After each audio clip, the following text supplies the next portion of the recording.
south of the border, the U.S. just declared the airspace over a sovereign nation officially closed. Not just restricted, but closed in its entirety. Exactly. And this isn't some far-flung conflict. This is the Caribbean. It's essentially our backyard. Right on our doorstep. We've been watching the pressure on Venezuela build for years, but the speed of this, I mean, the scale of this recent escalation is just staggering. It really is.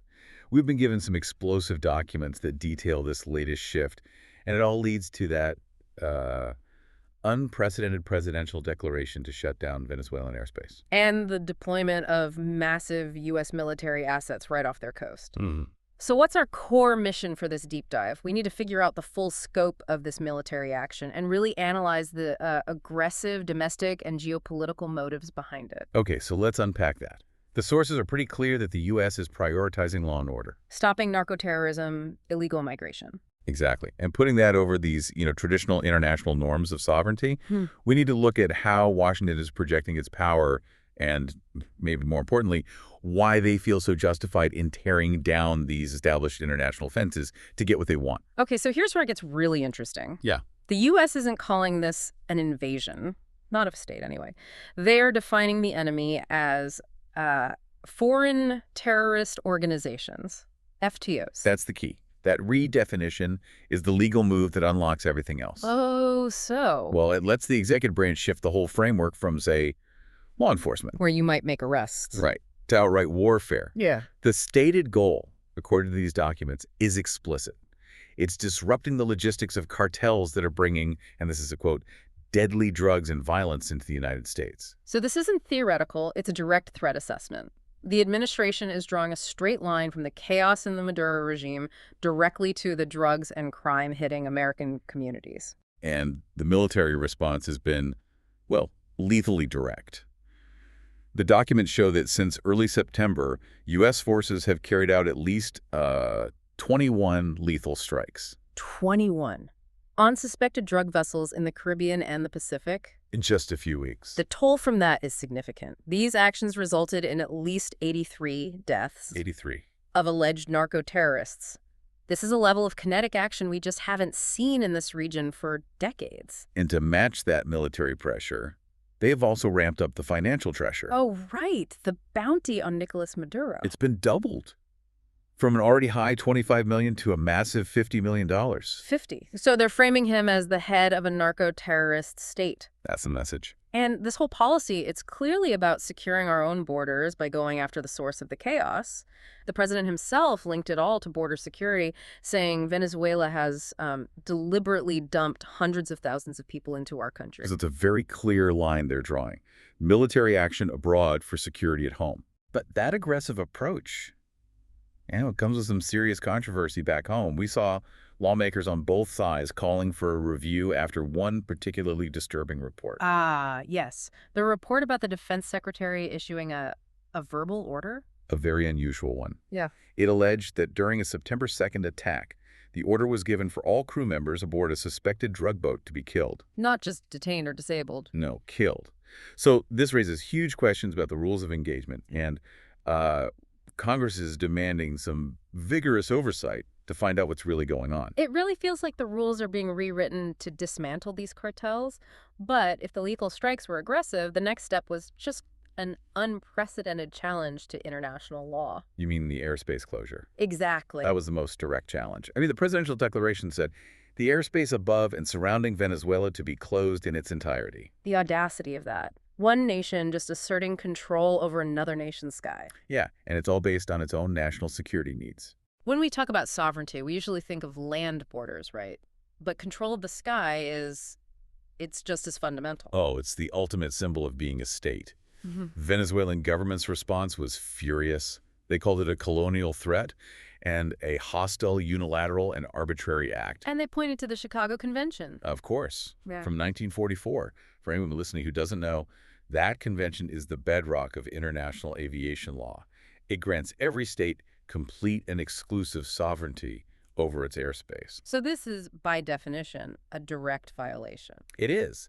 But the U.S. is essentially arguing that when your sovereignty is used to ship poison and violence across our borders, you forfeit that protection. But the reaction from our allies in the region shows just how destabilizing that idea is. Absolutely. The alarm bells went off all across the hemisphere.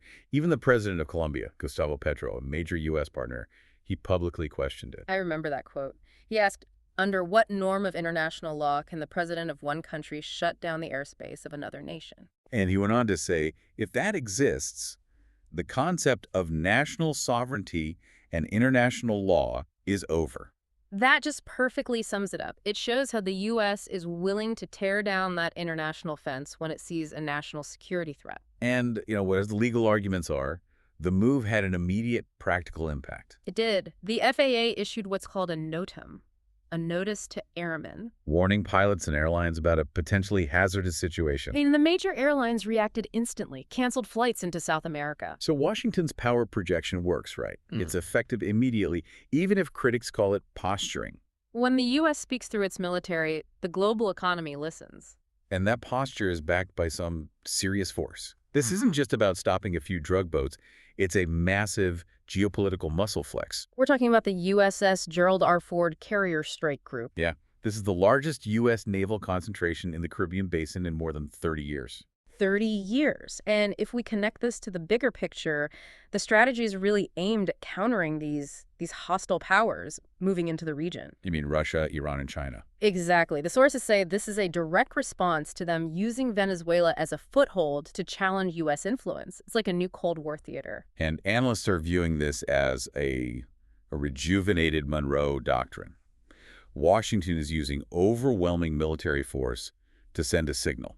And that signal? That its hemispheric dominance is not up for negotiation. The goal is to solidify the Western sphere of influence and push back against these foreign actors who are exploiting Venezuela's instability. This strong military posture is also, it's tightly coupled with domestic politics. Mm. It really solidifies the administration's core law and order message right before some critical elections. Oh, it's a very calculated strategy. The sources highlight that it's designed to appeal directly to key voter groups, especially in states like Florida and Texas. So you get conservative voters who are focused on the border. And you also appeal to the large Venezuelan and Cuban diasporas, who are desperate to see the Maduro regime fall. So foreign policy becomes about local interests, controlling immigration, securing the border, stopping drugs. And while critics might call it political theater, Or an excuse, like weapons of mass destruction in Iraq. right. But the administration clearly sees it as a necessary enforcement of security goals that are tied directly to, the safety of the American people. But the problem with relying on hard power like this is that the costs, the consequences are significant, especially for the region. Latin American geopolitics are polarizing very, very quickly. Polarizing how? Well, you see a split. Conservative governments, the ones more aligned with the U.S., they might prioritize the counter-narcotics cooperation. Okay. But the left-leaning states are rallying fiercely around sovereignty. They see this U.S. action as neo-imperialism. And that threatens to divide the whole region into these ideological blocks. Exactly, which makes any kind of collective security much harder to achieve. And what about the human cost inside Venezuela? The sources mention that economic sanctions have already made the crisis there worse. Unfortunately, yes. Yeah. Humanitarian organizations are sounding alarms. They're worried about a potential displacement crisis if this thing escalates. And how many people are we talking about? The estimates suggest over 8 million Venezuelans could be affected by a major escalation. Wow. 8 million. Yeah. And the remote regions, they rely heavily on air transport for essential services. Think medical evacuations, food aid. So if that airspace closure is sustained, lives are immediately at risk, even if the only intent is to target the drug traffickers. That's the tragic irony. So this aggressive approach, it's creating a really complex and deeply entangled regional problem for future administrations. It relies almost entirely on military deterrence, with very few diplomatic options left on the table. That's the crux of it. It's a policy of maximum pressure, but the cost is fracturing the region and making a terrible humanitarian situation even worse. So today, we've charted a path from a presidential declaration closing foreign airspace all the way to lethal strikes justified as stopping narcoterrorism and mass migration. What we're really seeing is a dramatic, unilateral reprioritization of national security over these established international norms. The sources show it's a calculated gamble. The U.S. is leveraging its overwhelming military might against a hostile regime that enables global crime. In doing so, it risks regional stability and charges of neo-imperialism. But the argument from proponents is that the stakes protecting the homeland are just too high to play by rules the other side ignores. Exactly. And this leaves us with a final thought for you to consider. If the rules that protect national sovereignty only stand when every global power agrees to them, then when you're facing regimes accused of trafficking drugs, violence, and migration across your borders, does aggressive, unilateral action become less a breach of law and more a necessary, justifiable act of self-defense for the American people? That's something that will define geopolitics for years to come.